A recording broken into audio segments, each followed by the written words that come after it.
À sa descente d'avion, le gouverneur du Haut-Tuile est reçu par son adjoint ainsi que le membre du comité provincial de sécurité. Juste après, l'autorité provinciale reçoit les honneurs de forces de défense et de sécurité avant de rencontrer ses collaborateurs massés de l'autre côté de la piste. À la tête de cette énorme délégation, Christophe Bassiani-Nonga, qui a pris part aux consultations initiées par le chef de l'État Félix-Antoine Tshisekedi, ramène avec lui des ingénieurs de l'entreprise Sino-Hydro pour les derniers réglages avant de lancer l'asphaltage de la voirie urbaine d'Izero. Avec moi dans ma judiciaire,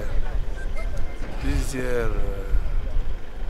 investisseurs, l'entreprise Sino Hydro qui vient expressément pour finalement concrétiser le problème de l'asphalte. Au sujet des obsèques de son prédécesseur, Jean-Pierre Lelaki Sanga, le numéro 1 de la province, rassure que son gouvernement, qui est de plein pied, n'attend que le go de sa famille biologique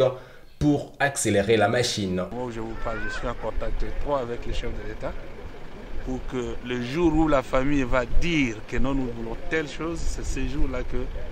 nous allons nous exécuter aussi. Ces cortèges qui quittent l'aéroport d'Izero Matarif et escalent ici au chantier de la prison centrale où le chef de l'exécutif provincial évalue les travaux. À l'image de ces deux bâtiments en érection, les chantiers des salles polyvalentes et des plénières de l'Assemblée provinciale, la résidence du gouverneur ainsi que le gouvernorat sont en parfaite évolution. L'ambition pour le gouverneur est de faire du Haut-Tuile les centres névralgiques du développement de la sous-région grâce à cette zone franche en développement ici à Beau, auréolé par cet aérodrome à chantier, disposant du plus grand réservoir d'engins de génie civil du pays, à qui sur fonds propres, Christophe Bassiani-Nonga n'attend pas beauté en touche son obsession pour le désenclavement complet de son entité, conformément à la vision du chef de l'État qui prône le développement du pays à travers deux provinces.